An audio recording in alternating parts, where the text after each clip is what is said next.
16 orang termasuk 9 kanak-kanak yang hadir pada program kecergasan sempena Hari Sukan Negara di Dataran Putrajaya cedera selepas belon helium tiba-tiba meletup siang tadi. Kejadian dipercayai berlaku selepas ada individu dipercayai menggunakan pemeti api untuk memotong ikatan belon untuk diberikan kepada kanak-kanak berkenaan.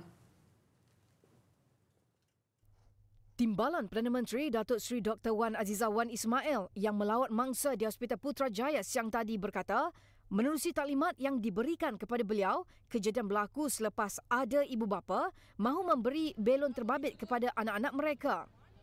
Helium belon. Jadi helium belon tu memang budak-budak tu cari, tetapi mungkin ada spark yang saya katakan yang telah membuatkan belon itu meletup dan terkena pada mereka-mereka yang berdekatan. Beliau yang sedih dengan kejadian yang berlaku turut memberi jaminan Kementerian Pembangunan Wanita, Keluarga dan Masyarakat melalui Jabatan Kebajikan Masyarakat akan memberikan bantuan kaunseling kepada mangsa yang mengalami trauma, terutamanya kanak-kanak yang terlibat. So ada yang satu budak yang trauma sikitlah. Yang lain itu nampak gaya dia quite able to withstand the trauma. Yang budak tu dia terdiam sikit. Jadi saya tanya dia pun tak apa jawab.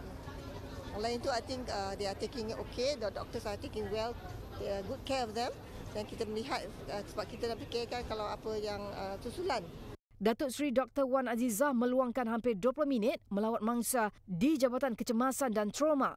Beliau turut mengingatkan penganjur supaya lebih berhati-hati pada masa depan dalam penggunaan bahan yang mudah terbakar. Kementerian Pendidikan memberikan keutamaan untuk mangsa mendapatkan rawatan berbanding laporan penuh insiden.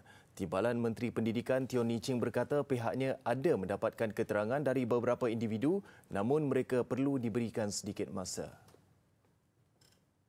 Beri masa yang panjang sikitlah kerana ada yang emosi tak stable, ada budak-budak yang sangat rasanya tak ada keinginan untuk bercakap lagi. Jadi saya rasa we will find out definitely, tetapi itu bukan top priority sekarang. Top priority sekarang adalah untuk pastikan mereka dapat rawatan yang tepat, yang betul, yang terbaik.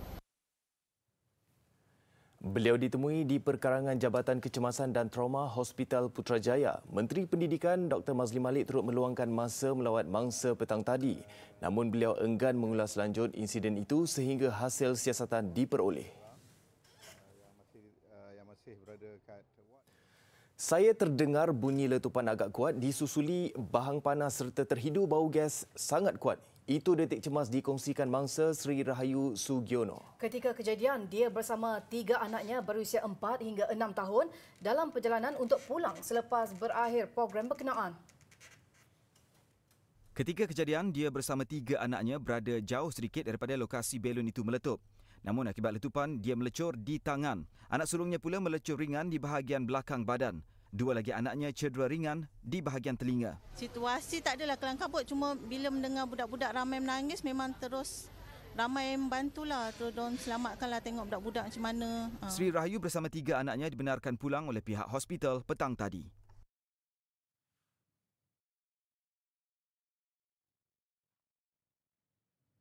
Sementara itu, Ketua Polis Daerah Putrajaya, Asisten Komisioner Rosli Hassan berkata pihaknya masih mengesan pelaku susulan penemuan pemeti api di lokasi kejadian.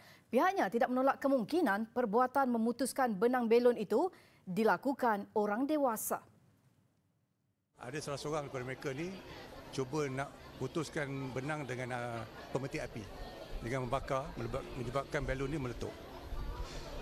Belon helium ni meletup dan mencederakan orang-orang yang ada di sekitarnya. So kita jumpa lighter tu, kita dah dapat. Ya, ikatan belon tu nak diputuskan. Cuba nak putuskan dengan lighter. Dalam insiden kira-kira jam 11.34 pagi tadi, mangsa yang terkena letupan berusia antara 4 tahun hingga 30-an adalah pengunjung dan peserta program kecergasan Kementerian Pendidikan Peringkat Kebangsaan 2019 yang diadakan di Dataran Putrajaya siang tadi. Ujarnya lagi pihaknya masih meneruskan siasatan dan meminta saksi yang melihat kejadian tampil membantu siasatan.